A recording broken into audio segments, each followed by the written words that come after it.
Enjoy this short story cut from our Bigfoot video. It was during the height of COVID. Locked down, worn down. I was living alone in a home I rented, but spent most of my time in a dimly room watching the world self-destruct. I spent my time going from home to a local restaurant. That was just a short walk through the neighborhood. Every day felt the same.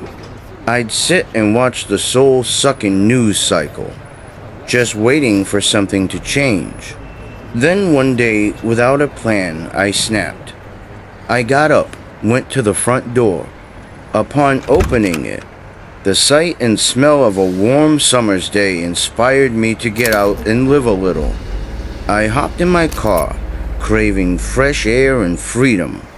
I wasn't a camper, didn't hike, didn't even own gear, so naturally I stopped at Walmart, bought a tent, sleeping bag, the works. I proceeded to check out. Little did I know this would be the last interaction with a human I would have for a while. I drove an hour north, alone on an open road. I wasn't thinking, just driving head-on into the White Mountains. By noon, I pulled into a mountain welcome center, parked, and set out into the wild. It was a perfect June day. Sunny, crisp breeze. Stress melted away with every step forward. But as I climbed higher, I noticed dark clouds brewing in the valley. A storm, slow moving and heavy. 3, maybe 4 hours in, I took a sharp left off the trail at a stone outcropping I would remember. I had seen a little spot on my phone earlier, a kind of hidden paradise. A stream that pooled under a waterfall. A clearing, grassy, secluded. Exactly what I needed. A place to be alone while the world crumbled. But things started to change. The air got thick. Fog rolled in like smoke. The canopy above blocked all light. I should have reached the spot by now. It looked close. Then, finally, the sound of water. I forced my way through thick brush, over logs, thorns, tangled limbs. Everything nature could throw at me. And there it was. Not a paradise. Just a muddy puddle beside a sharp, rocky incline. A tiny patch of grass between 2 trees. Still, I was committed. I pitched my tent. Rain came fast. I crawled and soaked, zipped up my tent. Then rocks moving, then rolling closer and closer. That hit my tent. Stones sliding, crashing down the incline beside me. Then another. Then footsteps, running. I sat frozen, listening. Nothing but the roar of rain on a million leaves. Then a whoop. High, loud, echoing off the mountain face. Another one. Closer. Branches cracked. A tree-sized splash hit the puddle. Someone was circling me. The sounds didn't stop. Heavy breathing. Fast footfalls circling my tent.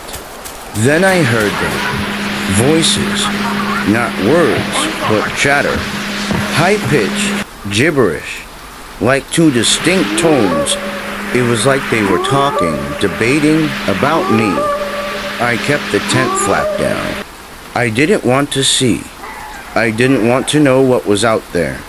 Then we won't hurt you. Clear, loud. But it wasn't spoken. It was in my head. I didn't feel safe. Just stunned. I said, "Go away." No reply. Just an image in my mind. A cave on a cliff. A sense of curiosity. Of family. Then poke. Right against my back. I jumped, heart pounding. The voices kept going. Guttural growls. Nonsense speech. Breathing, circling, waiting. And then howls. Long, piercing. From the woods all around. In every direction, something else was coming. Not them. Something worse. A deep vibration in the air. A predator that made the first creatures feel nervous. Then the smell. Rot, meat, death. And a warm stream of liquid hit my back. They pissed on me. I didn't get it at first. But then I realized they were trying to hide my scent. Seconds later, bam, my tent was hit. Rolled, slammed, tossed like a toy through the brush. Eventually, I stopped, right side up. I unzipped the door and stepped into blackness. No stars, no light, just endless dark and silence, deafening silence. Then a growl, low and long, with a vibration that shook my chest. Eyes, red, glowing, watching. A wide grin with impossibly white teeth formed in the void. It stepped forward, slow, ears like radar, twitching, smiling just for me. And then they returned. The smell hit first, then two enormous, hairy figures erupted from the trees, moving like trained soldiers, flanking the predator, driving it back. Screams, snarls, impact. Pure chaos. That was my cue. I ran.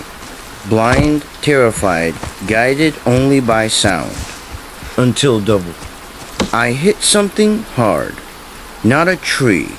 It was hairy, wet, alive, and towering over me. I blacked out. Next thing I know, I'm sprawled on the hood of my car in the Welcome Center lot. Drenched, shivering. A kid screams. Her mom vomits. The smell still on me. I peel off my clothes and dump warm water over my head from the trunk. And I laugh. Sasquatch piss. They marked me to keep me safe. Whatever they were, they saved me. And I've never gone back into the forest again.